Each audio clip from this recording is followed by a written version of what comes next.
전도서 3장 11절부터 15절까지 우리 한번 이 말씀을 좀 속으로 새기면서 좀 잘 이해하시면서 그렇게 교독을 해보도록 하겠습니다.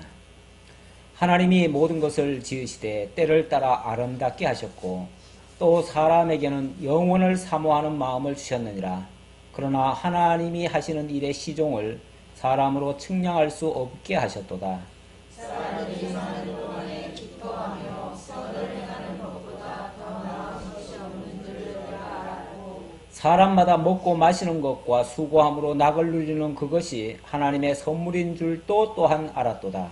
하나님께서 행하시는 모든 것은 영원히 있을 것이라. 그 외에 더할 수도 없고 그것에서 더할 수도 없나니 하나님이 이같이 행하심은 사람들이 그의 앞에서 경외하게 하려 하신 줄을 내가 알았다. 다 같이 이제 있는 것이 옛적에도 있었고 장래에 있을 것도 옛적에 있었나니 하나님은 이미 지난 것을 다시 찾으시느니라. 아멘. 예, 이제 있는 것이 옛적에도 있었고 장래에 있을 것도 옛적에 있었대요. 그런데 하나님은 다시 또 찾으신대요. 그러니까 뭐 인간이 뭔가를 새롭게 만들어내고 뭐 하는 것 같지만 사실은 다 하나님의 계획 속에 있던 거고 하나님의 약속 가운데 있었던 거고 하나님의 뜻 가운데 다 있었던 거라는 거예요. 그러니까 헤아려 새 것이 없어요. 사실은 다 하나님의 장중에 있던 것이 나왔을 뿐이에요. 좀 크게 보면 그렇다고 말이에요. 근데 인간은 자기네들이 뭔가 새로운 걸 만든 줄 알고 뭐 조금 더 이제 자고하면은 이제 하나님도 못한 일을 우리는 했다 이렇게 또 나오죠. 그러니까 하나님은 천지를 창조만 해놨는데 기껏 하나님 인정하는 사람도 창조만 해놨는데 우리는 그것을 가지고 연구 개발해가지고 하나님 만들어 놓은 걸 10배 100배 더 아주 멋지게 만들어냈다 이렇게 이제 착각을 하는 거죠. 그러다 보니까 이제부터는 하나님은 이제 하실 일 다 끝났고 이제부터는 우리가 할 일이 남았습니다. 우리가 하겠습니다. 이제부터는 다 우리한테 맡기시오 라고 이렇게 오만방자한 생각까지도 하는 것 같아요. 실제 인간들의 모습 속에서 그런 모습이 많이 나오는데 다시 11절로 돌아가 보면요. 하나님이 이 모든 것을 지으시되 때를 따라 아름답게 하셨고 이 모든 것을 하나님이 이 삼라만상 천하 만물 모든 것을 다 하나님이 때를 따라 아름답게 필요에 따라서 하나님이 그렇게 하셨다는 겁니다. 그러니까 저절로 만들어진 것도 없고요. 인간이 새롭게 만든 것도 아니고요. 결국 하나님이 의도하시고 정하신 바대로 때를 따라서 나오게 하신 것 뿐이에요. 그러니까 지금 인간이 뭘 만들어냈어도 사실은 하나님이 다 하시려고 지금 그렇게 해놓은 거를 지금 인간의 머리를 하나님께서 이렇게 동원해가지고 역사를 해가지고 만들어낸 거예요. 그렇다고 해가지고 하나님이 안 하신 건가요? 인간이 한 건가요? 하나님은 세상 모든 걸 다 이용하셔서 다 하셔요. 그러니까 하나님이 하시지 않는 게 없어요. 처음에 인간이 없을 때 그때는 물론 말씀으로 뭐 빛이 있으라 하니까 빛이 있어버렸고 또 뭐가 있으라 하니까 있어버렸고 그 다음에는 또 그렇게 만들어 놓은 다음에는 어떻게 했습니까? 빛을 가지고 또 뭘 하십니까? 식물도 자라게 하고 동물도 자라게 하고 다 그렇게 했죠. 그리고 기왕 만들어진 걸 가지고 또 이용해서 섭리를 하시죠. 이렇게 해서 하나님은 끊임없이 재창조의 역사를 하셔요. 그래서 오죽하면 예수님 말씀 속에 그런 말씀이 있죠. 아버지께서 이제까지 일하시니 나도 일한다. 그러니까 사람들은 생각할 때 하나님은 창조해놓고 가만히 뒷짐지고 구경만 하고 계시는 줄 아는데 안 그렇다는 거예요. 하나님은 끊임없이 역사하고 있고 모든 것을 다 하셔요. 다만 때를 따라 아름답게 하시느라고 먼저 나오는 것도 있고 나중 나오는 것도 있고 그럴 뿐이라는 거죠. 그럼 그런 것들을 통해서 뭘 하시려고 그러시는가? 그걸 통해서 사람들에게는 영원을 사모하는 마음을 주셨느니라. 인간으로 하여금 영원을 사모하게 하셨다. 여기 영원이라고 하는 단어가 나왔어요. 예, 우리 전도서의 주제를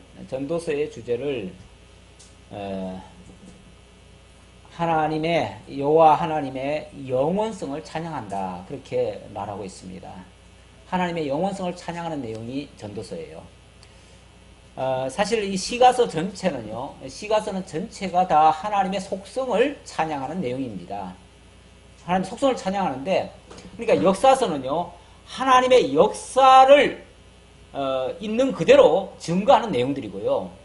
그리고 이 시가서는 하나님이 역사하신 걸 통해서 드러내신 하나님의 속성, 하나님의 속성을 우리가 찬양을 하는 거예요. 하나님은 그걸 찬양하게 하시려고 역사 가운데 하나님의 놀라운 일들을 많이 펼치셔요. 때를 따라 모든 것을 지으시고 모든 것을 섭리하시는 것도 결국 당신의 그 속성들을 찬양하게 하려고 그렇게 하시는 거예요. 그렇게 하시는데 그걸 통해서 그 자체에 함몰되라고 하는 것이 아니고 거기에 매달려 살라고 하는 것이 아니고 그걸 통해서 우리가 지금 보지 못하지만은 하나님의 영원한 것을 바라보게 한다. 그게 영혼을 사모하게 한다 그 얘기예요. 그러니까 하나님이 이 땅의 걸 가지고 만들어내시기도 하고 창조하시기도 하고 또 그 가운데는 인간이 할 수 없는 영역까지도 보여주시면서 하나님의 광활하시고 광대하신 그런 역사를 보여주면서 하나님의 능력을 보이시고 하나님의 주권을 보이시고 하나님의 신실하심을 보이시고 하나님의 영원하심까지도 보여준다는 거예요. 그리고 인간에게 하나님의 자비로우심을 또 나타내 보이셔요. 이런 것들이 차례대로 욥기부터 시작해가지고 욥기는 하나님의 그 전능하신 모든 것을 다 하시는 하나님 그걸 보여주고 시편은 하나님이 약속대로 이스라엘 백성들이 비록 범죄하고 타락했어도 하나님 그 신실하심을 변함없이 이루어주시는 내용 그걸 소개하고 있고요. 주권성은 하나님이 나라를 세우기도 하고 망하기도 하시고 하나님이 다 당신의 주권대로 역사를 하신다는 것을 실제로 나타내 주셨고요. 바로 전도서는 이 해 아래 것을 통해서 해 위에 있는 것, 하나님의 영원한 것, 그것까지를 바라보게 하신다는 것. 그러니까 이 땅의 것은 결국 영원한 것을 계시해 주는 것이다. 계시해 주는 것이다. 그런 의미고요. 아가서는 바로 그럼에도 불구하고 하나님이 모든 것을 다 용납하시고 인간을 초월해서 당신의 뜻하신 바대로 우리에게 당신이 원래 가지고 계신 그 하나님의 사랑을 우리에게도 폭포수같이 쏟아부어 주시는 그런 내용을 소개하고 있다. 이렇게 해서 하나님의 자비성을 나타내고 있다. 우리는 그것을 얼마나 많이 깨닫느냐에 따라서 우리 믿음의 농도가 달라집니다. 조금 깨달은 사람은 조금 찬양할 것이고 조금 더 많이 깨달으면 좀 더 하나님을 많이 찬양할 것이고 아주 많이 깨달으면 뭐 날마다 우리 입술 속에서 찬양이 끊어지지 않고 이렇게 터져나오는 날마다 감격스러운 그런 삶을 살게 될 것이고 이것이 우리의 믿음을 향상시키고 우리로 하여금 감사가 넘치게 만들고 우리의 신앙을 향상시켜주는 그런 역사를 하나님이 하고 계시다라는 뜻입니다. 이렇게 하시는 하나님, 그러나 하나님의 하시는 일의 시종을 사람으로 측량할 수 없게 하셔도다. 그런데 우리가 그거를 단번에 다 알면 얼마나 좋겠어요. 이 지구상에 있는 모든 인류가 그것을 다 깨달으면 얼마나 좋겠어요. 하나님은 똑같이 역사를 하시는데 하나님이 하시는 그 일의 시종, 시작과 끝을 인간은 측량을 못해. 측량을 못하니까 당연히 깨달음도 없는 거죠. 그러다 보니까 우리가 깨달을 수 있다고 하는 것은 하나님이 계시해 주시는 것에 100만 분의 1, 1000만 분의 1도 안 될 수도 있어요. 그러니까 우리는 하나님을 다 깨달은 게 아니에요. 지금 우리가 지금 성경 이만큼 배웠으니까 우리는 많이 깨달았고 우리는 이제 성경 다 안다 이렇게 생각하면 큰 오산이에요. 우리가 이 일반 계시로 보여준 걸 가지고는 하나님을 다 측량이 안 되니까 그래서 특별 계시를 통해서 하나님이 참고서를 쉽게 말하면 열어주는 거예요. 봐라, 이러니까 이거 아니냐. 거기에 대한 해석을 덧붙여 주는 거예요. 그래가지고 우리로 하여금 좀 더 일반 계시까지도 특별 계시처럼 하나님의 역사를 볼 수 있게끔 우리 눈을 조금 더 띄워주는 거죠. 더 깨닫게 해주는 이 역사를 하고 계셔요. 그러면서 그래도 끝까지 우리는 다 몰라요. 다 몰라야 우리가 뭘 소망해요? 하나님의 영원함을 찾아요. 그리고 실제로 그걸 다 알아버리면요, 우리는 또 기고만장해져요, 인간은. 그렇기 때문에 하나님은 오히려 일부는 숨기셔요, 끝까지. 그래서 우리가 그 광대함을 바라보면서 다 모르게 하신 것이 하나님의 특별한 섭리이기도 해요. 그러니까 우리가 모른다고 그걸 좌절할 게 아니고요. 우리는 끊임없이 하나님을 알아가는데 힘쓰면서 그때그때 깨달을 적마다 하나님 감탄하고 찬양하는 것이 어찌 보면 우리가 가장 현명하게 현재를 살아가고 있는 모습이기도 합니다. 사람들이 사는 동안에 기뻐하며 선을 행하는 것보다 더 나은 것이 없는 줄 내가 알았다. 이 말도 우리가 살아가는 동안에 하나님이 계시해 주신 걸 통해서 하나님을 깨달아 알고 그걸 찬양하는 것이 이 시점에 우리의 가장 소중한 일들이다. 그 얘기예요. 그 이상을 넘어서도 안 되고 뒤로 쳐져도 안 되는 거죠. 사실은 하나님이 계시해 주는데 우리가 아무것도 몰라가지고 바보 천치처럼 되는 것도 안 되지만, 뭐 하나님은 한 가지 깨달았게 하지만 우리 막 10가지 깨닫는 것처럼 막 하나님 오버해가지고 하나님 같이 뛰어넘을 것처럼 이렇게 또 하는 것도 웃기는 거죠.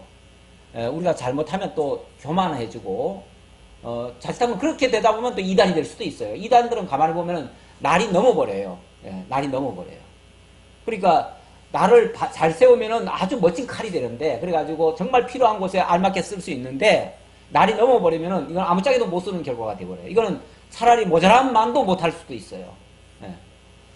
그래서 우리가 지나치게 하는 것도 옳지는 않다라는 얘기고요. 그래서 그때그때 하나님이 깨닫게 해주시는 만큼 정말 깨닫고 하나님 찬양하고 이렇게 하는 것이 가장 좋다.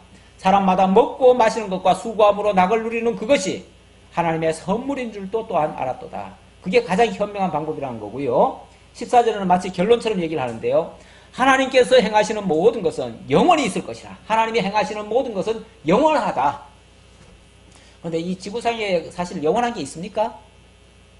영원한 거 없지요. 그러니까 하나님이 하시는 것은 영원한 게 맞는데 그 영원한 것을 이 땅에 보여주는 것은 계시이기 때문에 계시는 영원한 것이 아닙니다. 사실은. 그런데 하나님은 이 계시적인 걸 가지고 영원한 것을 지금 우리한테 소개해 주는 거니까 우리가 바라보고 우리가 소망하고 궁극적으로 우리가 간직할 것은 영원이다 그 말이에요. 이 땅의 것이 아니고. 그러니까 이 계시적인 것에다 우리가 초점을 맞출 게 아니라 영원한 것에다 초점을 맞춰라 그 얘기예요. 그러면서 우리가 참된 것이 있다는 것이고요. 그 위에 더할 수도 없고 그것에서 덜할 수도 없나니 더할 수도 없고 덜할 수도 없다. 인간이 뭘 바꿀 수 있는 것처럼 생각하는 사람도 있어요. 우리가 역사를 바꾸고 우리가 뭐 역사를 창조하기도 하고 뭐 이렇게도 얘기하는 경우가 있는데 새 역사를 창조하자 이렇게도 말하는데 우리가 새 역사 못 창조합니다.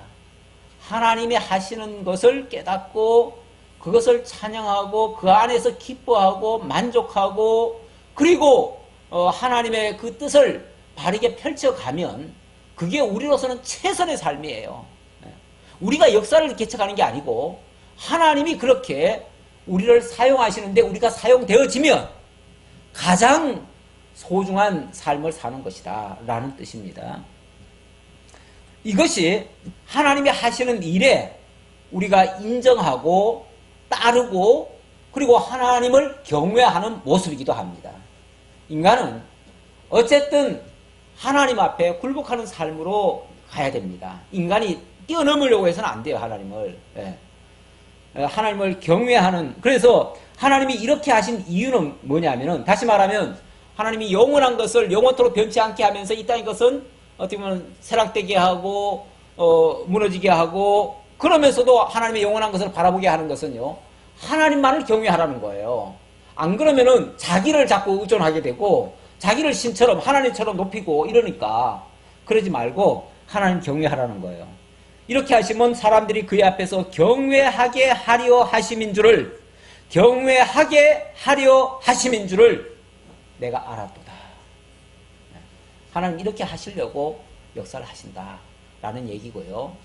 그래서 전도서는 전체가 1장부터 7장까지는 해 아래에서 하나님이 모든 천지 만물을 창조하시고 그것을 다스리시고 섭리해 가시는데 이것이 하나님의 전부 다 당신을 증거하고 당신을 알려주는 하나님의 계시 사역이다라는 얘기입니다. 그런데 이러한 것들은 만약에 그 자체가 전부인 줄 알고 만약에 거기에 빠진다든지 함몰된다든지 거기에만 매여 산다면은 그건 실패가 될 수 있습니다. 왜냐하면 그거는 영원한 게 아니기 때문에요. 그거는 잠시 계시하고는 버려질 것들이기 때문에. 그래서 이거는 수단적 가치로서의 그러니까 이러한 이 세상에 있는 모든 삼남한상 뭐 재물이라고 한다고 쳐도 그런 것들은 수단적 가치에 불과하다. 그러니까 우리가 하나님을 배워가고 하나님을 알아가고 하나님을 경외하는 일에 수단적으로 사용하는 것은 좋지만 그 이상으로 그걸 목적적으로 사용하면은 그건 큰일 난다 라는 뜻입니다. 그러니까 이 세상 거에 우리가 너무 매달리지 말아라. 자, 그런 뜻으로 얘기를 했습니다. 만약에 그렇지 않고요. 그게 전부인 줄 알았다가는 마지막에 가서 이런 소리 할 거예요. 헛되고 헛되며 헛되고 헛되도다. 해 아래 모든 것이 헛되도다. 이런 소리 할 거예요. 그러니까 수단적 가치 이상으로 여겼다가는 해 아래 모든 것은 다 헛될 수가 있다.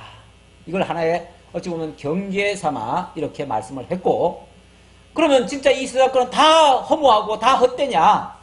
그게 아니고 영원한 것이 하나님이 있다. 그 영원한 것이 바로 목적적 가치인데 그건 하나님을 알아가는 일이고 하나님을 믿고 하나님과 더불어서 하나님과 함께 영원토록 사는 거다. 이걸 위해서 하나님은 지금도 끊임없이 사역하고 계시다. 그게 바로 하나님의 천상사역이고 그것은 영원에 기초한 천상사역입니다. 그래서 영원하신 하나님의 천상사역이라고 얘기를 했는데 8장부터 12장까지 가요.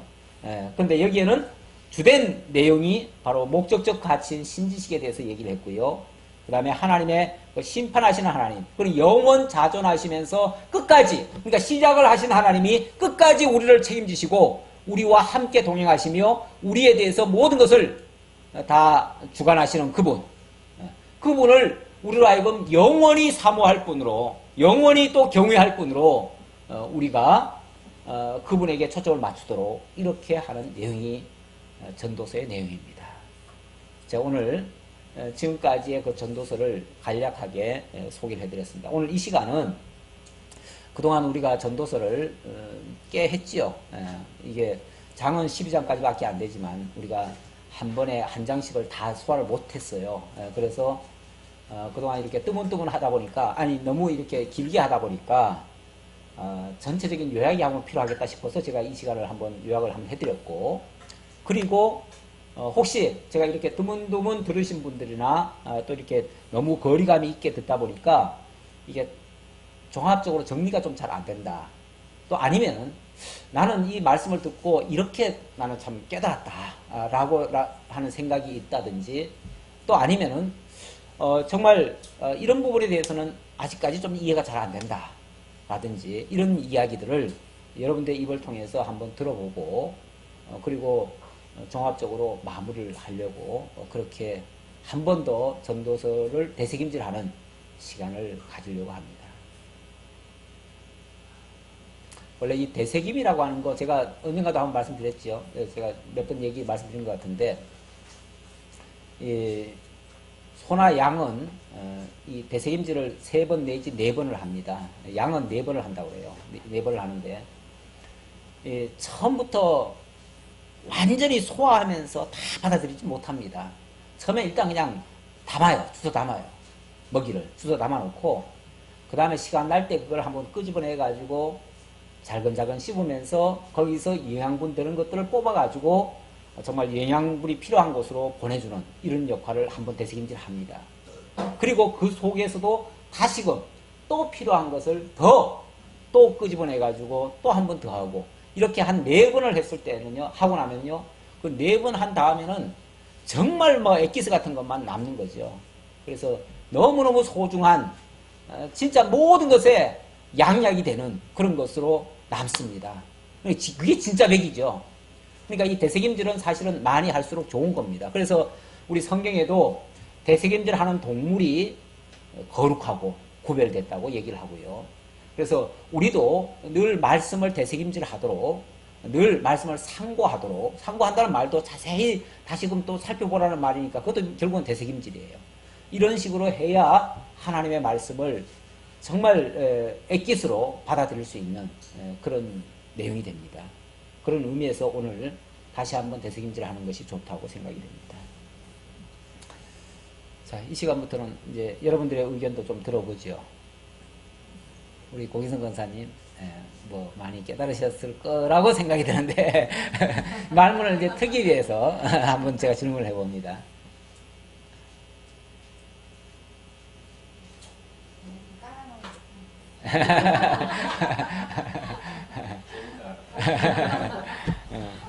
아니 뭐 어디든지 자꾸 던져야 뭐 개구리가 맞든지 뭐가 맞든지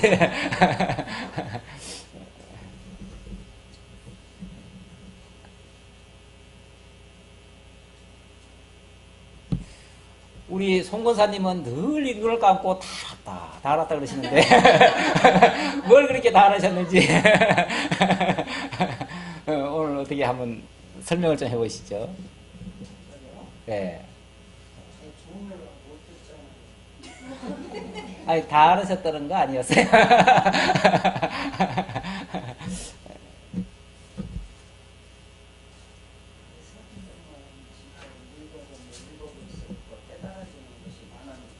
네. 여태까지 내가 다니면서도 아니 이런 거 읽어봤는데 이런 거 대단했는데 그런 얘기가 너무 많았어요. 예. 항상 들으면 새로운 것 같아서 그때 돌아가면 잘 듣잖아요. 북한의 그 김정은이가 뭐라고 말을 한마디 하면요, 그 측근들이 옆에서 전부 다 이렇게 수첩에 적습니다. 보셨어요? 그 중요한 말은요, 놓치면 안 돼요. 그러니까 우리가 막 필기하느라고 거기에 신경 다 뺏기면 안 되겠지만, 중요한 거는 체크를 해 두셔야 돼. 그래가지고, 말할 때는 그런 걸로 한마디 해주시면, 다시금 새록새록 그게 생각이 나요. 그러니까 우리가 뭐 노트를 일부러 할 필요는 없지만, 중요하다고 생각되는 거는, 뭐 주보에라도 이렇게 체크를 해 두시는 게 좋습니다. 나중에 생각을 해보면요, 나도 그렇더라고요. 나도 솔직히 노트 옛날에 굉장히 노트 제가 많이 했습니다. 많이 했는데 그 노트를 지금 끄집어 보는 예는 거의 없습니다. 다시 말하면 그 쓸 때는 그렇게 열심히 썼는데 나중에 안 보게 되더라 그 말이에요. 그런데 어떨 때는요, 정말 그때 무슨 말씀을 들었지, 그때 너무 감탄을 했는데, 그때 너무 좋았는데 생각이 안 나요. 그럴 때가 있어요. 그럴 때는 그걸 전체는 안 적었더라도 메모해 놓은 거는 한번 찾아볼 필요가 있어요. 그럼 찾아보면 아, 이 말씀이었구나. 그때 문득 생각이 나는 거예요. 그리고 그게 메모지만, 간단하게 몇 줄이지만 그 메모가 전체 줄거리를 이렇게 이어줘요. 그래가지고 그때 말씀이 생생하게 이렇게 다시 리바이벌 됩니다. 그러니까 그건 필요한 것 같아요. 그러니까 무슨 뭐 김정은이한테 충성하듯이 그렇게 할 필요는 없고요. 내가 기억하기 위해서, 그거는 좀 필요하겠더라. 노트할 수 있는 성경책이 그런 점에서 좋다. 그렇죠. 노트할 수 있는 성경책에도 괜찮고요. 뭐 급하면은 주보에라도, 아니면 솔직히 이 성경은요, 낙서해도 괜찮아요. 낙서하세요. 그냥 여기다가 그냥 어떨 때는 줄도 긋고 막 이렇게 쓰셔도 괜찮아요. 이 생각나는 게 중요하지, 뭐, 기억하는 게 중요하지, 뭐. 줄 긋는 거는 예. 줄 긋고 나면 말씀을 틀림없이 적는데 예. 이제 의미를 정확히 기억이 안 나는 수도 있거든요. 그렇죠. 노트하는 것이 가장 그렇죠. 좋은데 옆에다가 자관 참고서처럼 이렇게 써주면은 분명히 생각납니다. 그래서 그런 것들은 하나의, 우리가 성경 공부하는 하나의 방법으로서, 그건 뭐 절대적인 건 아니에요. 그러나 그 방법으로서 그런 것도 필요하겠더라. 제가 이렇게, 말씀이 예. 내 마음에 꽉 박힌 것은 이사야 43장 네. 너는 진영에서 불렀나니 예, 예. 너는 내 것이다. 예. 그게 그냥 항상 박혀가지고요. 예. 나는 하나님께서 진영에서 나를 불러내서 예. 하나님 것이다. 그 생각이 항상 머리에 있어요. 그래가지고 평생 잊어버리지가 않아요. 걸어다녀도 그 소리는. 그 말씀이, 너무 마음에 닿았어요. 읽을 때. 음. 진영에서 불렀나니 너는 내 것이다. 그 소리가 아주 너무너무 그냥 마음이 저릴 정도로 깨달았던 그 소리가 참 자관 평생 우리 잊어버리지가 않아요. 일평생 하나님을 떠나지 않을 만한 그런 아주 핵심적인 말씀이 사실은 필요합니다. 예. 근데 지금 방금 그 말씀 같은 경우는 이게 새겨져 있으면요. 어떤 어려움이 와도 그럴 때 그 말씀이 문득 튀어나오면 하나님 나를 안 버리신다. 하나님 나와 함께 하신다. 이 말씀으로 이해하기 때문에 물론 경우에 따라서 그걸 또 자기 중심적으로 받아들일 수도 있어요. 그런데 어쨌든 그 말씀은 나를 붙들어주는 아주 소중한 말씀이긴 합니다. 예. 오늘 전도서니까 전도서에 관련된 말씀. 물론 뭐 이게 다 또 우리 전반적인 신앙생활과도 관계가 있습니다. 예.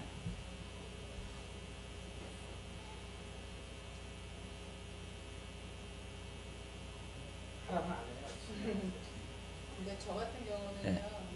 때라는 거에 이제 전도서를 읽으면 항상 때라는 거에 제가 네. 좀 많이 이렇게 적용하거든요. 네네. 내가 정하는 게 아니고 나한테 오는 어떤 때 이런 때가 있을 때 그런 때를 통해서 내가 힘들 때도 있고 뭐 할 때도 있고 막 이렇잖아요. 그렇죠. 예. 나로 인해서 옛날에는 예. 나로 인해서 뭔가 안 되고 막 이런 그런 거를 많이 했는데 지금은 이제 하나님이 예. 나를 더 나대기 위해서 이런 준비해 놓은 때구나라는 거고 어차피 세상은 또 훈련장이라고 이런 전도를 좀 다른 때도 말씀하셨지만 이제 훈련장이기 때문에 세상이 뭐 만만한 것이 아니고 힘든 곳이다. 네. 쉬우면은 훈련장이 아니다. 그 말이 많이 좀 돼가지고 조금 뭐 힘들고 어려울 때는 그런 게 많이 생각이 나더라고요. 예, 예. 그래요. 우리 3장 1절부터 보면 범사에 기한이 있고 천하만사가 다 때가 있나니 하면서 기한 시작과 끝이거든요. 이것도 예. 또 시종도 마찬가지고 예. 그 시작과 끝 이게 역사의 시작과 끝을 얘기하고 있고 이것이 그 때를 따라서 우리에게 이럴 때 저럴 때 뭐 온갖 때가 다 나오는데 그럼 이 시작과 끝이라고 하는 그 역사 속에 우리는 한 시점에 지금 때를 따라서 지금 우리가 지금 살고 있는 중인데 이게 결국은 다 하나님의 영원한 경륜 속에서 지금 이루어지는 일들이라는 거예요. 그러니까 이 때를 따라서 우리가 하나님을 발견하고 하나님을 찬양하고 이렇게 살 수 있다면 가장 현재를 잘 사는 사람의 모습이죠. 이거 굉장히 중요한 이야기죠. 때를 분별할 줄 알고 우리 성경에 보면 때를 분별하라는 말씀도 많고 때가 악하다 지금 때가 어느 때인 줄 아느냐 뭐 이렇게도 표현하시는 말씀도 있고 자관 그 때에 따라서 역사하신다는 하나님을 발견한다면 그 때가 예를 들어서 공고한 때라 할지라도 공고한 때를 이루시는 하나님을 발견하는 거 아니에요. 그러니까 공고한 그 때를 찾는 게 아니고 그 때를 섭리하시는 하나님을 발견하는 거니까. 그리고 또 형통할 때는 형통할 때를 섭리하시는 하나님을 또 발견하고 그러니까 어느 때를 통해서든지 그렇게 섭리하시는 하나님을 발견하는 거니까 목적은 그러니까 결국은 하나님 영혼을 사모하게 만들고 하나님을 바라보게 만드는 그런 역사입니다. 그러니까 때를 잘 이해하는 건 굉장히 중요한 거죠.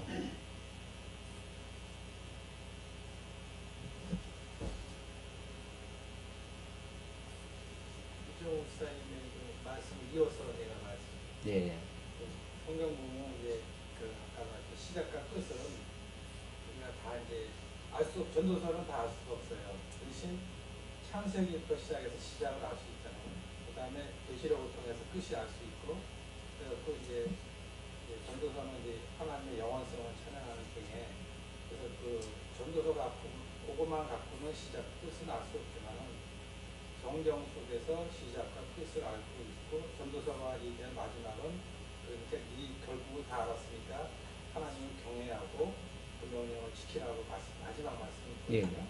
그래서 우리가 할 일은 성경을 창세부터 계시록까지 잘 듣고 거기에 이해를 하면서 우리가 할 일은 하나님 경외하고 지키는 게 제일 현명한 말씀인 것 같아요. 그렇죠. 예. 그게 결론적인 말씀이죠. 요즘 창세기를 들어보시잖아요. 예, 예. 1월 7일 날 예, 예. 창세기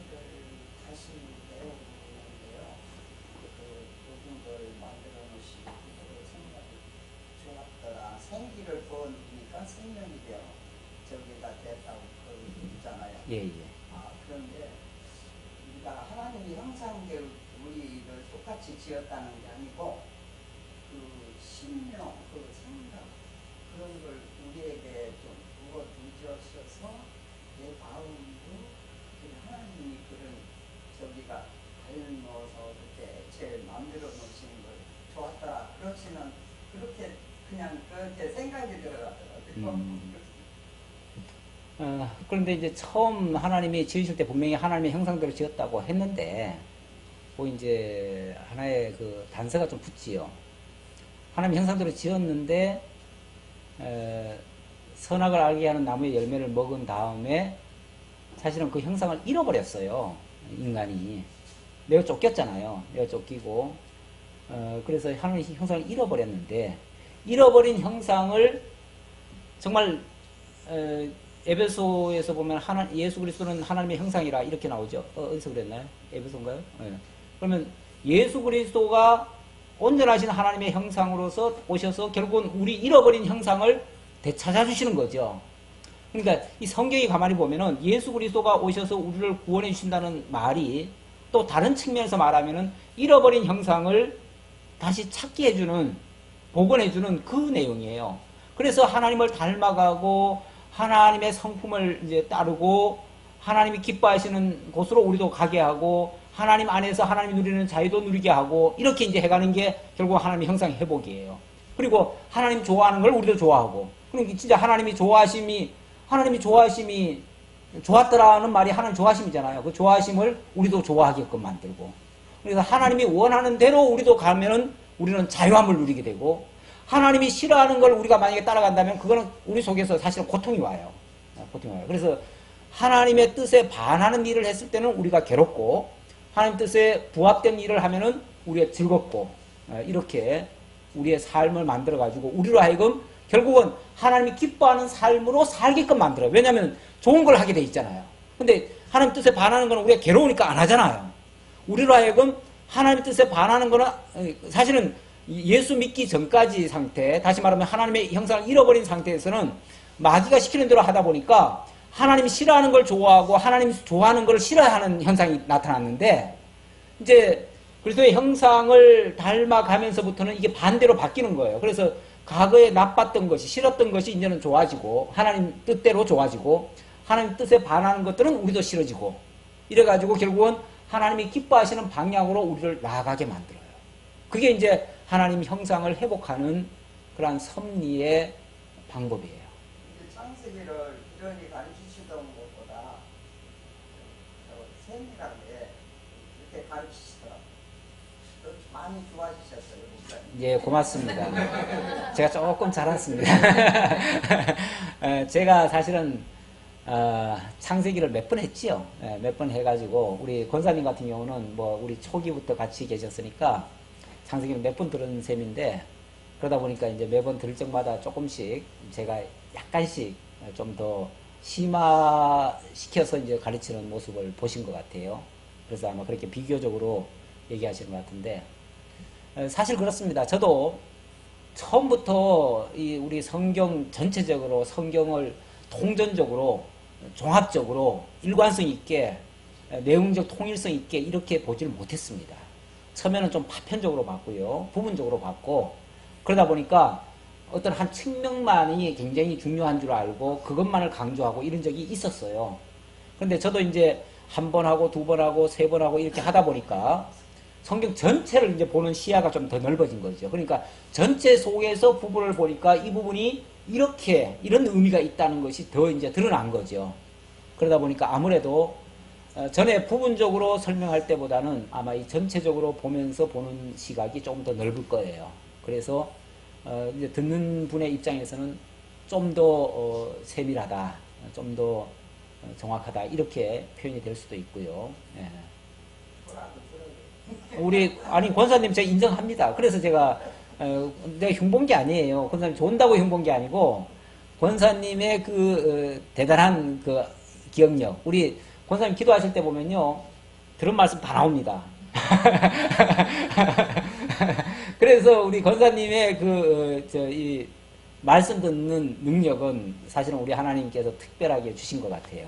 사실 말씀도 이거 아무나 듣는 게 아니거든요. 이거 기술이 있어야 듣습니다. 하나님의 은사 없이는, 말씀 듣는 은사 없이는 못 듣습니다. 그래서 우리 권사님은 기도할 때 보면 알아요. 그 말씀을 들었는지 안 들었는지. 근데 말씀을 듣고 그 말씀 속에서 우러나오는 기도를 하시잖아요. 어쨌든 예민한 부분 또는 어떻게 보면 작은 부분인데 그것까지도 우리 권사님이 체크하실 정도면은 참 듣는 부분이 귀합니다.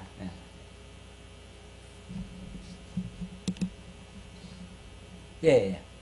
제가 또이 목사님 말씀을 많이 들은 적은 아니지만 다른 데에서 다른 목사님한테 배운 내용 중에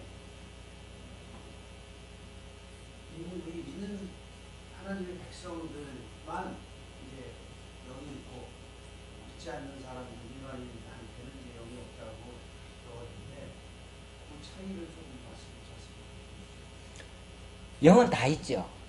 영은 다 있는데 그 영이 죽은 영이냐 산 영이냐 그 차이이고요. 분명히 첫사람 아담에게 하나님이 이 선악을 알게 하는 나무의 열매를 먹는 날은 정령 죽으리라 했잖아요. 죽으리라 한 이후에 그 영이 죽었어요. 그래서 죽기 전 상태의 아담을 뭐라고 그러냐면 생명체라고 그래요. 그때는 생명이 되니라 그랬잖아요. 하나님이 이 흙으로 지으시고 생기를 불어넣으시니 생명이 된지라. 그러니까 살아있는 영이다 그 말이에요. 그 말이 자체가 그 말인데, 그래서 우리 고린도 전서에서는 그걸 산영이라고 또 번역을 해놨어요. 산영 또는 생영 이렇게 말할 수 있어요. 그런데 그 영이 선악을 알게 하는 나무의 열매를 먹은 이후에 죽어버렸어요. 하나님이 정령 죽으리라고 했기 때문에 실제 죽었어요. 죽어가지고 그때는 사형체라고 해요. 죽은 영을 가진 몸이다 그 말이죠. 사형체가 됐어요. 그 사형체가 돼서 온 인류는 결국은 죄와 사망 가운데 들어가 버린 거예요. 이미 영이 죽었으니까. 그래서 사실은 육신은 살았죠. 육신은 살았지만 그 육신은 마귀에게 종로로 타는 육신이고 영은 이미 죽은 상태고, 그러니까 살았으나 실상은 죽은 자로다 이렇게도 또 성경에 표현되어 있어요. 그러니까 육체는 살아있으나 실제 영은 죽었으니까 본래 인간이 죽었으니까 이 육체야 껍데기밖에 없잖아요. 그러니까 결국은 죽은 영이니까 없는 영이나 사실은 마찬가지죠. 그런데 없는 영이라고 그러면 아예 회복 불가능인데 이 죽은 영이라고 하는 거는 살리면 되잖아요. 살리면 되는데 바로 예수 그리스도가 오셔서 하신 일이 뭐냐면은 이 죽은 영을 살리셨다는 거죠. 그리고 그 죽은 영을 살리기 위해서 예수님께서 죽은 지 사흘 만에 음부로 내려가셔서 그 죽어있는 영을 살려내는 역할을 하신 거예요. 그래서 사실 원래 그 음부로 내려가셨다는 말씀이 있어요. 성경에도 보면 있는데 우리 성경을 또 오해하시는 분들이 예수님이 어떻게 죽어가지고 음부라고 하는 건 지옥인데 지옥에 어떻게 내려갔겠느냐. 그래가지고 지옥에 내려갔다는 말을 우리 그 주기도문에서 빼버렸어요. 그걸 빼버렸는데 원래는 있습니다. 그게. 그러니까 예수님이 그 지옥에 내려가신 게 아니고 음부 속에 있는 죽어있는 우리를 살리기 위해서 오신 거죠. 그러니까 우리를 살리신 거예요.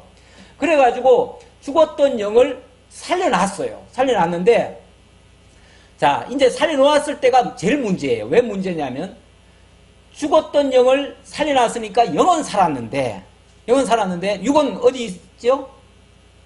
육은 죄와 사망 가운데 여전히 있어요. 죄 가운데 있는 거예요. 그러니까 죄 가운데 있다는 말은 마귀의 종로로 타고 있다는 그 얘기예요. 그러니까 육체는 이미 마귀에게 종노릇을 하고 거기에 오랫동안 길들여져 가지고 마귀가 시키는 일이 너무 편해. 그건 자연스러워요.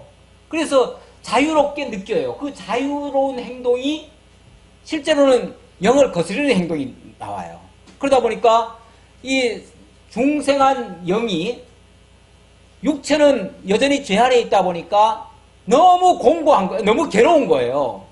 그래서 이 중생한 영을 가진 사람들이 중생했으니까 우리는 천국 갔다. 그리고 다 됐다. 이게 아니고 그때부터는 이제 이 육신과 싸움이 일어나요. 전쟁이 일어나요. 그래서 날마다 육체와 영이 이게 싸움 관계, 이게 대립 관계가 일어나요. 그러다 보니까 육체가 무슨 일을 하고 싶은 일을 하면은 영이 괴로워해요.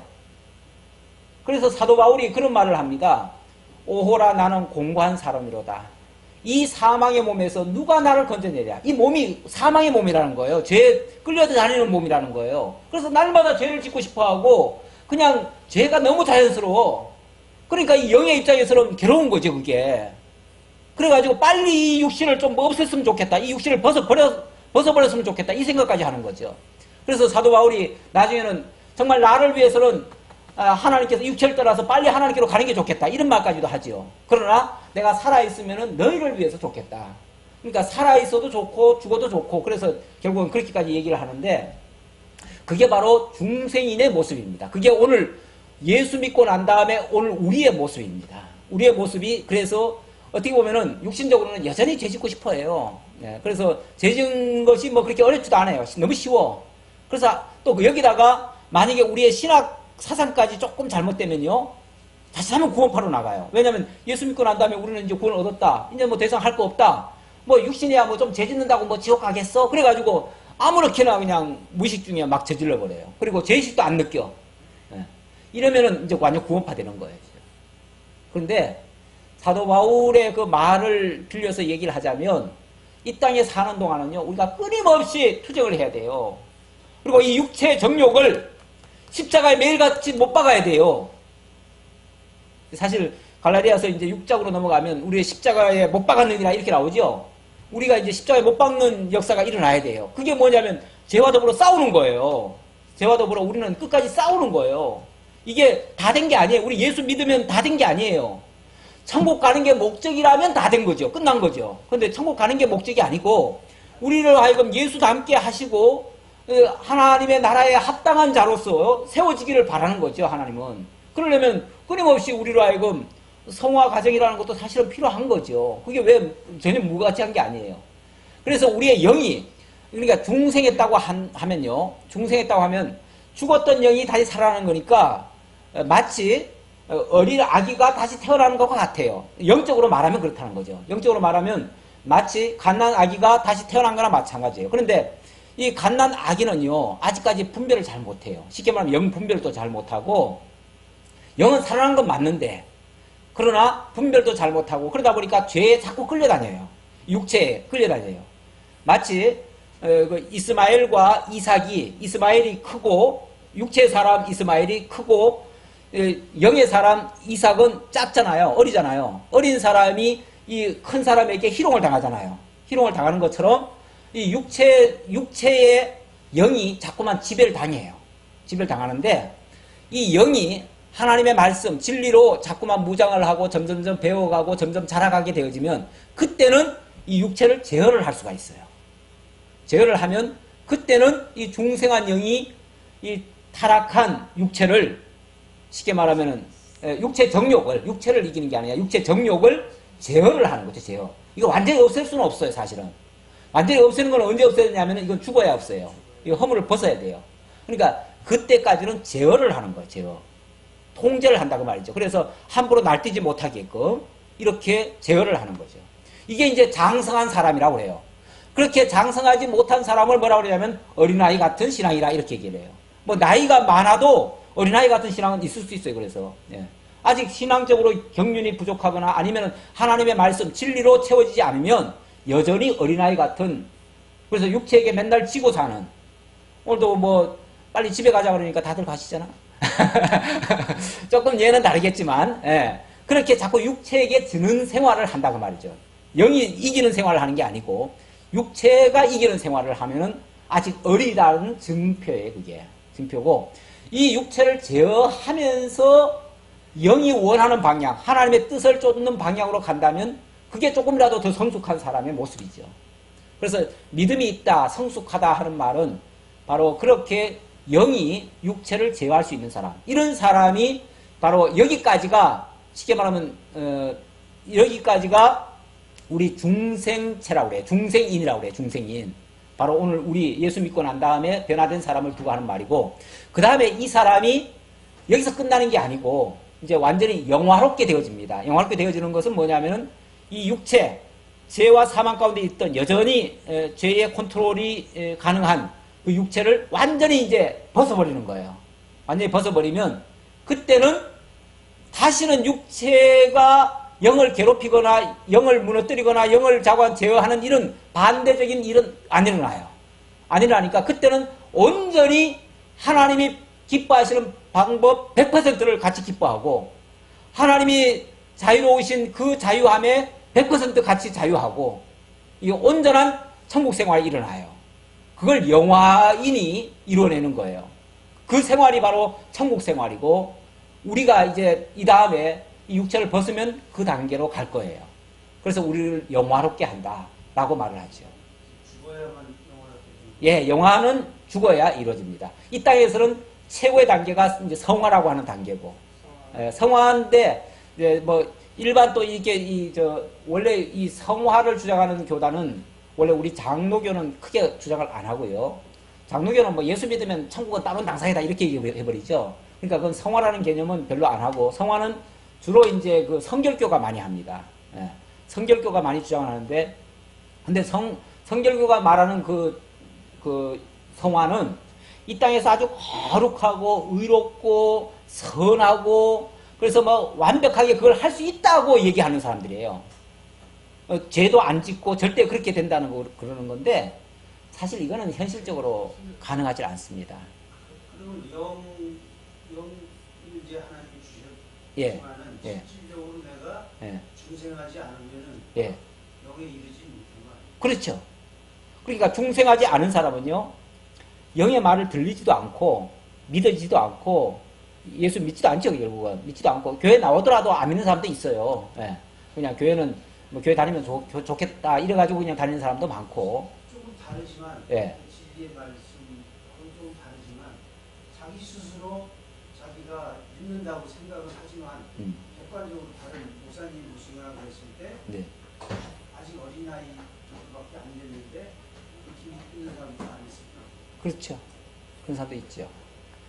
그러니까 근데 이제 그러니까 교회를 그걸 뭘로 이제 우리가 좀 이해할 수 있냐면 교회 오는 목적이 뭔지를 좀 봐야 돼요. 교회 오는 이유가 나는 사업이 잘 됐으면 좋겠다.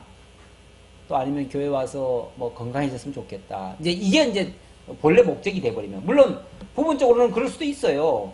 사실은 우리 어머니가 처음에 우리 동네에서 두 번째로 예수 믿은 사람인데 우리 어머니가 예수 믿게 된 동기가 뭐냐면 햇병이 걸려가지고 집에서 다 죽는다고 그랬어요. 그래서 다 버려졌거든요. 뭐 우리는 뭐 아예 그냥 우리 뭐 병원 어차피 고쳐줄 돈도 없고 뭐 힘도 없고 또 워낙 산골짜기라서 의료시설도 없었어요. 그러니까 죽는다고 하니까 어머니가 살겠다고 당신이 자기 발로 그 시내 그 산을 몇 개를 넘어가지고 강도 건너가지고 그래가지고 교회를 찾아간 거예요. 가가지고 예수를 믿었는데 자관 지극정성이었죠 뭐. 그러다 보니까 병이 나와버렸어요. 폐병이 나왔어요. 그래가지고 자관 오랫동안 같이 사시다가 가셨는데 근데 그 결과로 어쨌든 우리 마을에 예수 믿는 사람이 생겼고 우리는 그 자녀로서 지금 예수를 믿게 됐고 이번에도 우리 누님 중에 한 분이 그렇게 끝까지 예수 안 믿더니 요번에 얼마 전에 만났는데 나도 이제 교회 다녀 그러더라고요. 어쨌든 이렇게 차근차근 믿음이 이렇게 전승이 된 거예요. 이게 하나님의 역사죠. 그 방법을 불러주셨으니까 네. 하나님 앞에 나가야 되는데 예, 예. 이제 지금 순복음 쪽이나 이런 쪽은 예. 그걸 너무 주장하다 보니까 말씀이 많이 부족한 그러니까 이제 신앙이 그러니까 하나님께서 하나님이 아브라함 불러낼 때도 어떻게 했어요? 하나님 미끼 던져주셨잖아요. 내가 가라고 하는 대로 가면은 내가 널 복의 근원으로 삼을 거야. 네가 무슨 일을 하든지 내가 너와 함께하며 뭐 이러면서 복 주시겠다고 사실 뭐 아브라함한테 미끼 던지신 거죠. 그렇잖아요. 예, 복 주겠다고 지금 해가지고 결국은 아브라함 쫓아오게 한 거 아니에요. 그런데 만약에 계속 그 복만 쫓아가면 뭐가 되죠?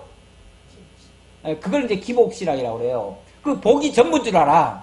그런데 하나님이 불러낸 거는 그 복 자체가 목적이 아니잖아요. 그건 하나님이 불러내기 위한 수단이었고 하나님 방편이었어요. 그런데 불러내신다 하면 뭐 하신 거예요? 이제 복의 근본적인 복을 얘기하신 거예요. 근본적인 복이 뭐냐면 하나님의 나라예요. 하나님의 나라. 그 하나님의 나라를 약속하고 그 나라를 이루시겠다고 하고 실제로 그 후손 가운데서 예수 그리스도를 통해서 하나님의 나라를 이루셨잖아요.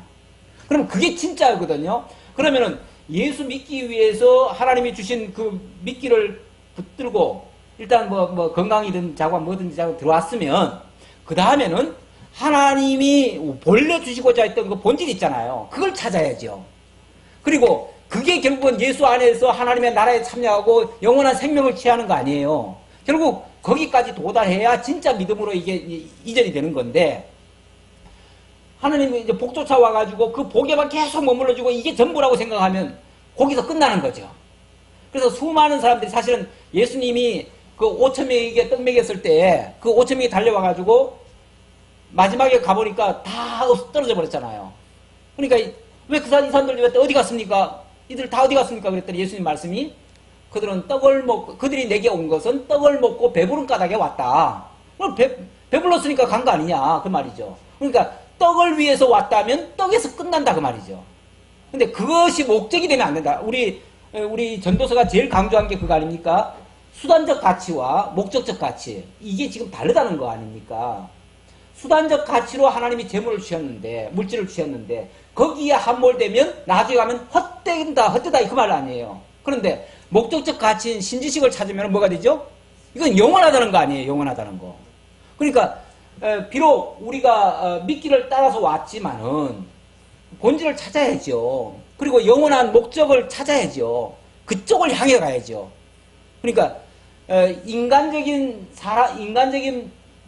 뜻에서 목적을 만들어 놓고 그 목적을 추구하는 게 아니고 하나님이 세워놓은 그 목적에 부합된 삶을 살아가야죠. 목적 지향적인 사람이 되긴 하는데 인간이 세운 목적이 아니라 하나님의 목적, 거기에 부합된 삶을 사는 것이 인간의 본분이다. 이제 그런 뜻입니다. 근데 목사님, 네. 하나님이 세우신 그 목적을 우리가 가는 것이 아니고 성령 하나님께서 또 하나님께서 우리를 가진 그 시련과 연단을 통해서 거기까지 가도록 인도해 가시잖아요. 우리가 하는 것이 아니고 결과적으로는 하나님이 하시지 않는 것이 없어요. 예, 그러나 이제 과정적으로는 하나님께서 우리에게 어쨌든 그걸 추구하게 만들고 우리로 하여금 노력하게 만들고 우리의 뭔가 진짜인가를 찾게 만들고 이런 과정이 필요하다는 거죠. 그것이 때로는 이제 환난이기도 하고 시련이기도 그렇죠. 하고 그런 방법을 통해서 하나님이 정해놓으신 목적까지 우리를 인도해 가신다는 것은 결국은 네. 하나님이 하신다는 거지. 그렇죠.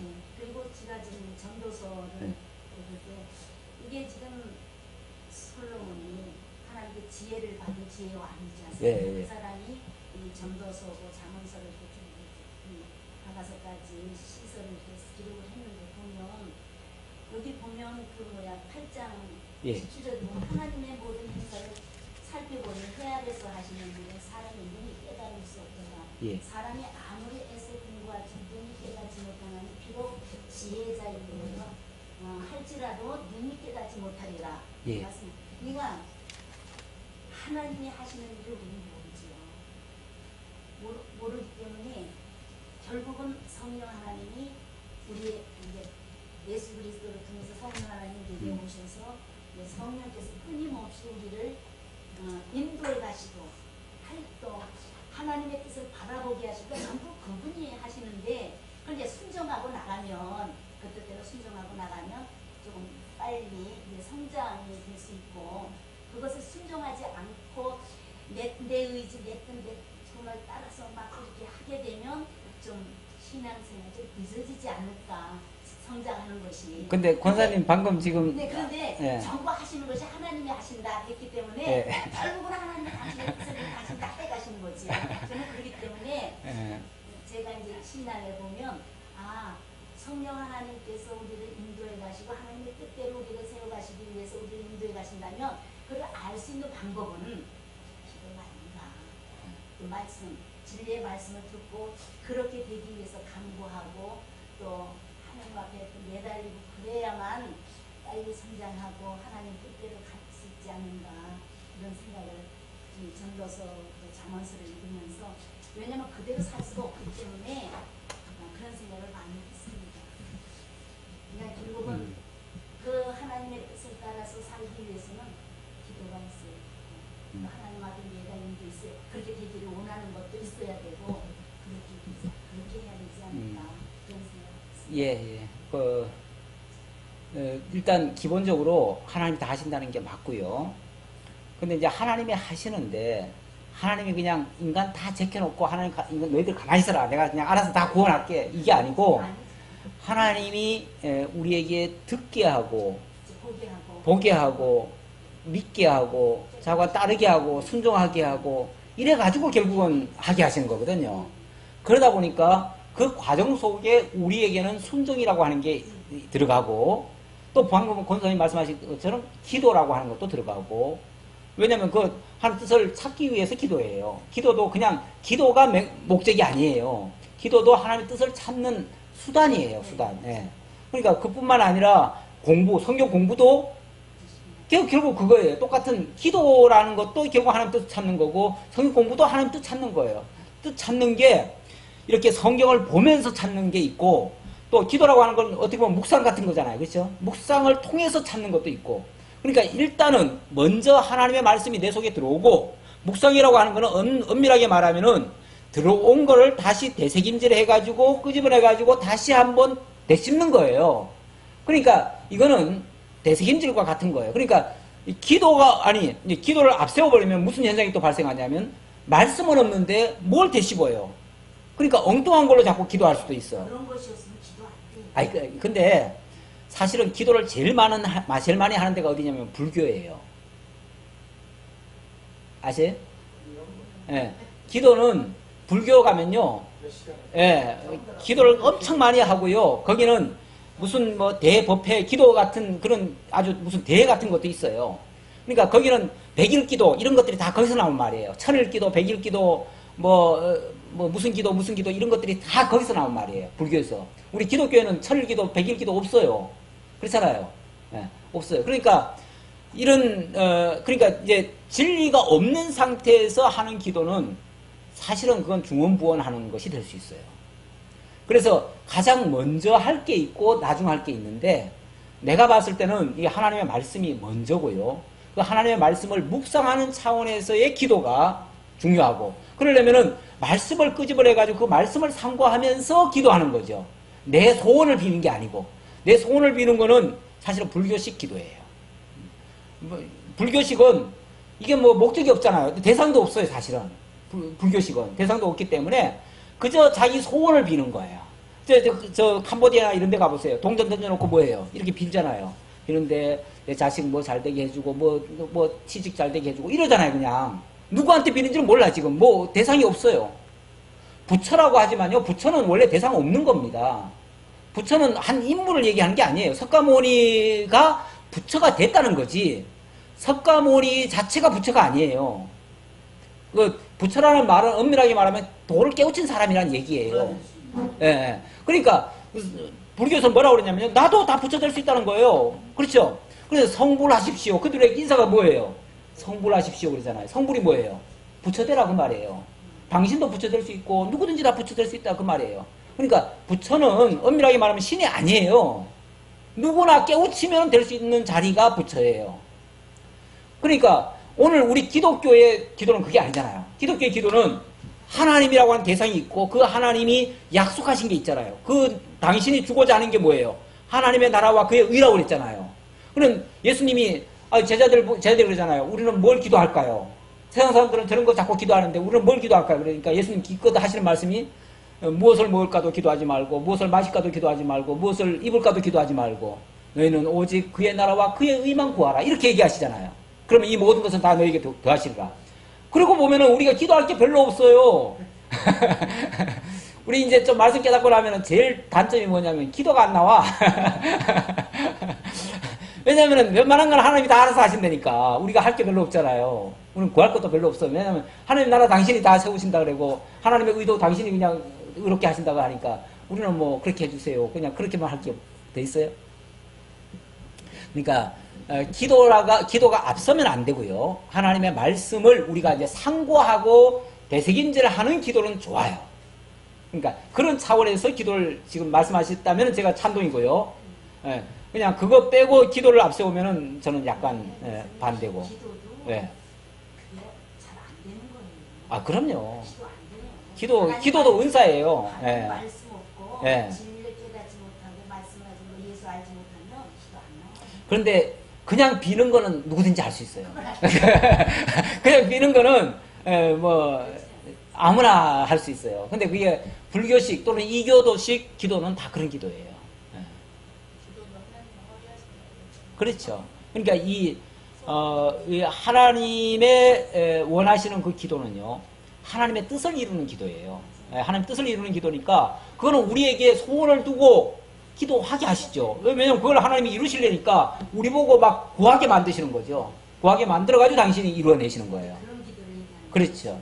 거예요. 예, 예.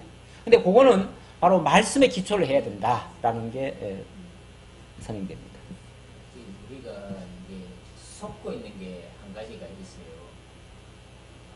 제가 이 보통방송을 잠깐 듣다 보면은 그 기도라는 것을 되게 11시쯤에서 예, 기도 요청해서 하는데 보면은 거의 질병이나 자녀들 뭐 어떻게 가정이 좀 회복 예. 어려운 것에서 회복되는 것을 거의 요구를 해요. 그 목적을 두고 기도를 하는 것이 일반적으로 다 있거든요. 세상 사람들이 다 있어요. 아까 목사님 말씀해주신 캄보디아, 인도 뭐 이런 쪽에 나름대로 그 종교를 갖고 있다는 그 사람들도 보면은 다 가정, 뭐 질병에서 해방되고 뭐 잘 되고 하는 쪽에 기도 이제 한다고 하고 해서 하지만은 이게 나름대로 이제 방송을 타고 있는 그 극동방송에서도 보면 기도 제목 내용이 다 그거예요. 그렇죠. 그 이상 다 예. 하는 분들이 극소수더라고요. 그렇죠. 그런데 그것이 보면은 하나님께서는 그것이 악의 영역이라고 봐요. 저는 원래 그게 극단적으로 얘기를 받아들일 수는 있겠지만은 네, 조금 극단적이죠. 사단의 영역이 예. 그렇게 해서 예. 하나님 말씀을 제대로 깨달고 이제 하면은 하나님의 의와 나라와 의를 위해서 생각을 하고 그쪽 방향으로 이렇게 하려고 하는 노력이 있고 결단이 있고 하는 것이 하나님께서 인도하러 가시는 방법이라고 생각하거든요. 이것이 내게에서 나온 게 아니라 말씀의 기초에서 나왔기 때문에 성령께서 깨닫게 했기 때문에 내게서 나오는 것이 아니라 그것이 하나님께서 인도하는 방법이에요. 그런데 우리 말씀 이쪽에서 공부하시는 분들이 잘못하다 보면은 그 하나님께서 다 알아서 하시고 성령께서 인도하신다는 그것을 그런 근본적으로 맞아요. 맞는데 내가 결단하고 내가 의지적으로 하고 한다는 것을 말씀 속에서 깨달아서 이쪽 방향으로 내가 틀어서 가야지 하는 거는 내가 한다고 생각하고 이게 말하고 한다는 거는 아니거든요. 사실. 예. 말씀의 기초에서 나온 거기 때문에 예. 이게 전체적으로 신앙이 어른 분들도 있고 이게 그 등반도 있고 조금 이게 차이는 있겠지만은 전체적으로 말씀의 공부를 한 10년 정도로 해서 같이 이렇게 하면은 서로 협력하고 그쪽 방향으로 갑시다 이렇게 하는 것이 하나님의 인도 방법이라 하는데 그것까지가 아직 지혜롭지 못하게 깨닫지 못하는 상태로 제가 있지 않냐 그렇게 들었거든요. 네, 그런 부분 분명히 있습니다. 있고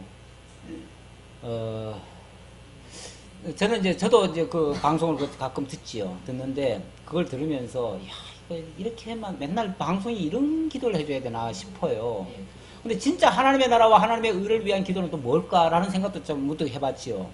진짜 하나님의 나라와 하나님의 의를 구한다는 말은 어떤 면에서 지금 솔직히 교계가 지금 타락하고 정말 진리가 지금 안 세워지고 있어요. 그렇다면 하나님이여 이 한국 땅에 정말 바른 교회가 세워지고 하나님의 말씀이 바르게 전파되어지고 정말 하나님의 의가 선포되어지고 하나님의 복음이 정말 본질을 찾고 정말 이렇게 되어지기를 기도하는 내용 그걸 좀 주문을 했으면 좋겠어요. 예, 그래야 되는데 그런 주문은 아무도 없어요. 한 사람도 없어요. 그게 어쩌다 한 번씩 있어요. 어쩌다 있겠죠. 어쩌다 있는데 또 그런 얘기를 하면 또 어떻게 들리냐면 듣는 사람들이 좀 누구 또 비판하나 어느 교회 저 또 욕보이나 뭐 이런 또 이렇게 오해를 또 하고 그래가지고 마치 금기시해요. 쉽게 말하면은 바른 소리는 금기시를 해요 사람들이. 사실은 어느 시대나 마찬가지예요. 그런 소리를 들으면은 솔직히 반감이 또 올 수도 있겠지요. 자기는 그런 거 관심 없는 사람들 입장에서는 반감이 올 수도 있어요. 근데 어쨌든 교회는 그렇게 가야 된다라는 것이 원칙이고. 결론적으로는 저기 제가 주기도문 이제 주님의 가르침이라 해가지고 예. 마지막에 하잖아요. 예. 그걸 주셔서 왜라고 하시는 것 같지는 않은데 그럼요. 그 방법을 가르쳐 주신 거 아니에요? 이렇게 예, 그럼요. 방법을 조절해라. 예. 하나님의 의를 구하고 예. 그게 그 방법을 제시한 건데 그게 외우는 걸로 지금 이제 바뀌었는데 외우고 있잖아요. 아니 외워서 그렇게만 하면 되죠. 그렇게만 하면 되는데 아니 10년, 20년에서 몇십 년을 신앙생활 하면서도 예. 그걸 지금까지 주절거려야 되느냐 예. 나가는 거를 생각하면은 좀 그런 것 같은 생각이 들더라고요. 정확하게 얘기해서 예. 우리가 하나님의 의를 뭔지는 모르지만 예. 그걸 구하는 길은 예수님의 길을 따라가는 것이고 예수님의 가르침을 우리가 행함으로 하는 것이 결국 그게 아닌가라고 보면은 맨 처음에 사도신경하고 이렇게 하는 것들이 너무 의례적인 것이 아닌가.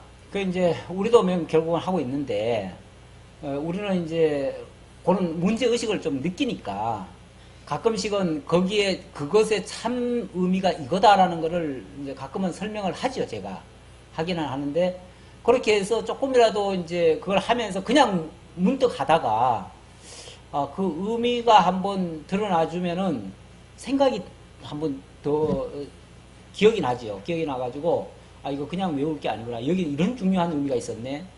그래서 이제 그걸 외우다가도 외우는 데서 그치는 게 아니라 진짜 하나님이 이거를 원하시는구나 라는 걸 좀 깨닫게 되는 거죠.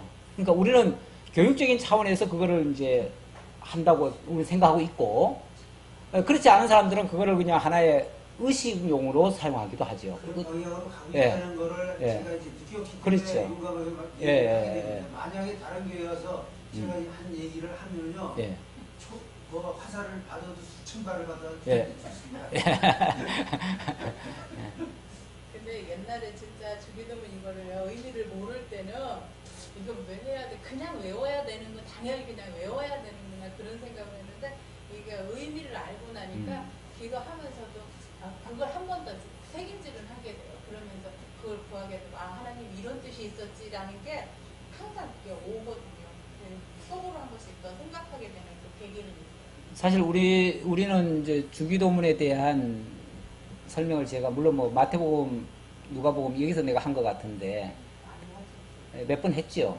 제가 일부러 특강도 좀 했고 했는데 그 의미는 굉장히 중요합니다. 이거는 하나님의 영원한 이 복음의 아주 핵심을 거기다 담고 있어요. 그래가지고 그거는 우리가 잊을 수가 없어요. 잊으면 안 돼요.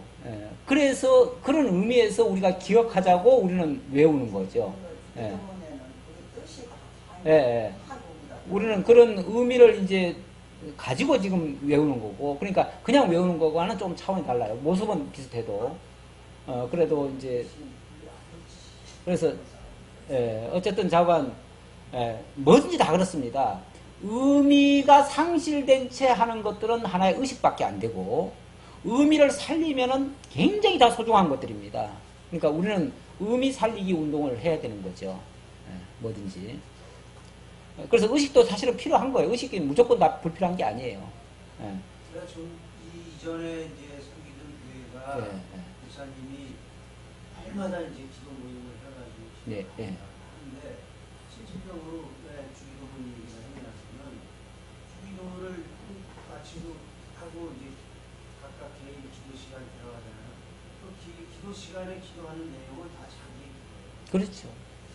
그래서 너무나 그 주기도문이라고 하는 내용하고 전혀 일치하지 않는 기독신앙적인 기도라고 하는 단어를 또 나름대로 검색해보고 했는데 결국 타조에서 쓰는 용어를 우리는 할 수 없이 줄여서 쓰고 있는 상태이기 때문에 우리 이제 하고는 맞지 않는 예. 용어 자체가 맞지 않는 아까 막 예. 말씀하시는 예. 내용 중에도 예. 이제 저기 태국이나 이런 예. 지혜를 예. 주시는 게 결국은 그 기도라는 용어 자체가 맞지 않아서 그렇죠. 생기는 것이라고 저도 알고 있는데 어쩔 수 없이 그렇다고 지금 뭐 우리 교회만 새로 용어를 만들어서 쓸 수는 없는 입장이고 그대로 쓰고 있지만 이제 말씀 가르치신 말씀 그대로 우리가 기도라고 하는 것이 어떤 것인가를 실질적으로 예. 내가 기도할 때 가르쳐주신 그대로 예. 할 수 있는 그런 훈련도 하고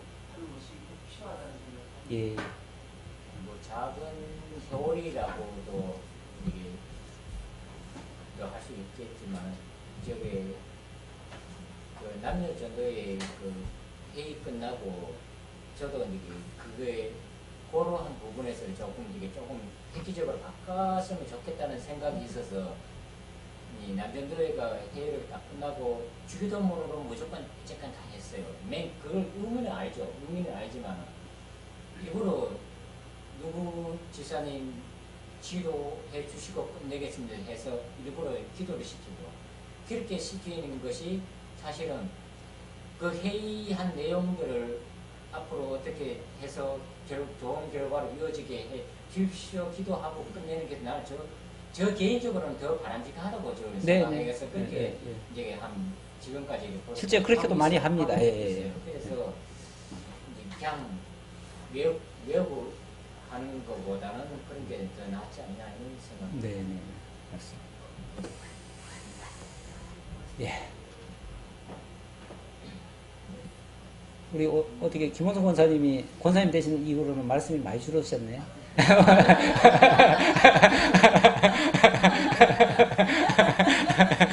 시간이 많이 됐다고 아, 그래. 아, 그래요? 예. 그럼 빨리 마치라는 뜻이군요. 예, 알겠습니다. 그럼 내가 마칠 건 아니죠? 예. 이따 기도하겠습니다. 아버지 하나님 감사합니다. 우리에게 너무나 소중한 시간들을 허락해 주셔서 오늘은 전도서를 다시 한번 되새김질하는 시간 가졌습니다. 아버지 하나님, 참으로 이 땅에 허망한 것들을 우리가 목적 삼지 말고 하나님의 영원한 것을 추구하는 저희 모두가 될 수 있도록 인도해 주옵소서. 예수님의 이름으로 기도하옵나이다. 아멘.